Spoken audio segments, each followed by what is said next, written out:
जोड़े कर चरणों में झुकाया माथा। विनती मेरी सुन लो मेरे सद्गुरु नाथा। रहे ना रहे भाव तेरे चरणों में आया।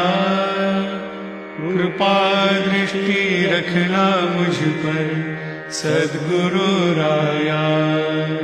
सदा तेरे चरणों में रहूं करो दया। करो दया प्रभु दे दो चरणों की छाया।